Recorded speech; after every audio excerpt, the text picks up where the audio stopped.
Hey everyone, I have a really important message that I wanted to share with everyone because I feel like it's so important for women and young people, and even just for all of us as we're out living our lives and doing things that we're watching for each other, watching out for each other, because I never in a million years ever thought that this would happen to me. So I wanted to share my experience with you. So hopefully, if it does happen to you, you can either avoid it, or if you're unable to avoid it, you know what the next steps are to protect yourself and to make sure that you get home safe. But I was in Florida and I was shopping for a table at Walmart, and a young woman approached me and said she was a missionary from Brazil and asked if she could pray with me. And we had some conversation, and she turned her backpack around and unzipped it and pulled out these two books and said, "Hey, I have these for you." And she handed them to me. And my reflex was to take them. You know, when someone hands you something, you just take it. And I'm looking at these books, and they were wrapped in a plastic wrapper that was kind of worn and a little cloudy looking. And I'm looking at these two books wondering what is going on. And she was telling me that I could buy the two books from her for $20.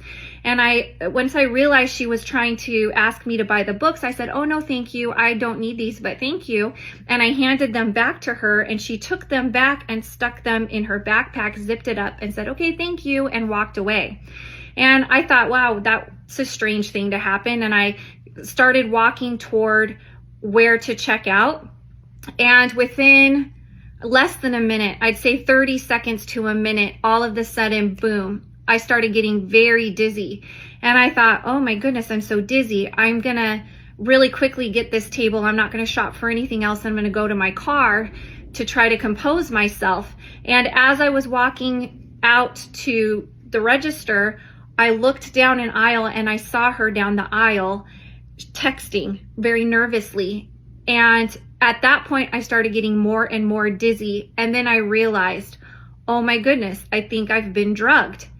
There must have been something on those books that she handed me that I'm now feeling. And I've been an athlete and had multiple surgeries. And so I know what it feels like when you take a painkiller, something to help with the pain.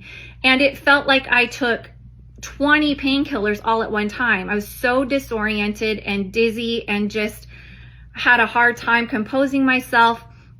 And so once I realized that I had been drugged, I wondered if she was texting maybe the people that she was working with and letting them know what I looked like, so they would know who she had given the books to, so they could be on the lookout. I'm assuming they were trying to traffic somebody. That's what they were there for. And so at that point, I heard clear as day. I just feel like God gave me clear instructions. And I was told, go to where there are a lot of people, stay around a lot of people, because my instinct was to go to my car and to isolate or go to the bathroom. But no, I needed to be around where there were a lot of people. So I kept walking, and I saw the pharmacy to my right, and there was a bench at the pharmacy. So I sat on the bench because I thought I was going to pass out. And then again, I heard more instructions. Let them know that you're alone. So I'm assuming so that someone didn't just walk up to me and say, "Oh, this is my girlfriend," and pretend like they knew me and walk me out of the store, and no one would even question that. So I went to the pharmacist and I let him know something had happened, and I let him know that I was alone. And he came over, he's like, "Are you okay?" I said, "No, I think I've been drugged." And so they had Narcan available in case I had any reaction to it, in case I had any trouble breathing or anything, which praise God I didn't. But they called security, and security came over, and it was very, very hard for me to talk. It was taking everything within me to stay conscious and speak clearly. And I couldn't even remember what the girl looked like that I had just seen a couple minutes before. I just remembered she was shorter and had long black hair.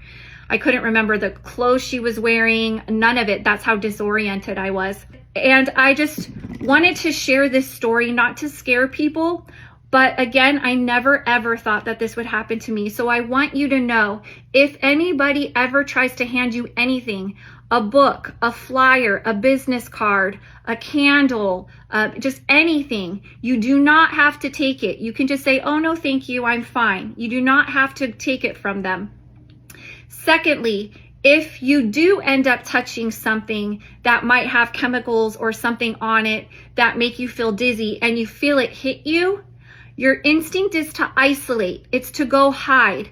But you need to do the exact opposite. You need to be around a lot of people. Stay where there are a lot of people. Your instinct is to not make a scene and, keep to yourself until it passes. But you need to make a scene. You need to let people know that you're alone, that you don't know anybody else in that area or anybody else in that store where you are. Because I believe that those two decisions are why I'm still here today and why I'm okay. And they were unsuccessful in that. And I thank God that they chose me, because I had the instruction and I knew what to do and I knew where to go to be safe. And I'm so grateful for that. When it hit me, I knew what that feeling felt like, because I had had so many surgeries before. And so I knew what was happening to me. And I think of just younger people that maybe don't know what that feels like would think, oh, I'm so dizzy, I'm going to go to my car. And you never know what's waiting for you around the corner. You never know what's waiting for you out in the parking lot when you're by yourself and you go out there. I mean, everything can happen so fast in an instant. Your whole life could change and you might not be going back home. And so I just want to encourage people, don't touch things. If you do, let people know you're alone. Let people know what happened. Make a big scene out of it, because that will, whoever's trying to do that to you, that will discourage them and they'll run away to try to protect themselves. And then lastly, if you're not a woman, if you're not a young person, be on the lookout when you see people by themselves. When you see anyone by themselves, watch out for each other, especially out in parking lots. Men, I'm doing a special call to you men. Watch people. If you see a young girl or a lady with kids or something walking to their car, take that extra time, take those few extra minutes to just watch them and make sure that they make it to their car safely. If we are all more aware of what's been happening, we can look out for each other. We can respond better.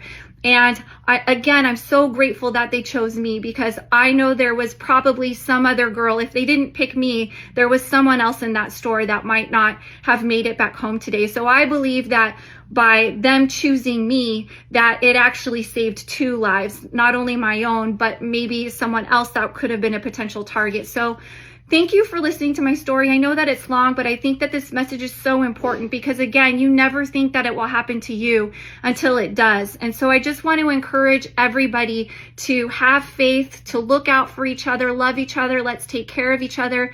I pray that God blesses all of you. And thank you again for listening to my story. And please share it with other women or just anybody else that you feel needs to know what's happening out there, so that we can look out for each other and protect each other. Hope y'all have a blessed day. Thank you so much.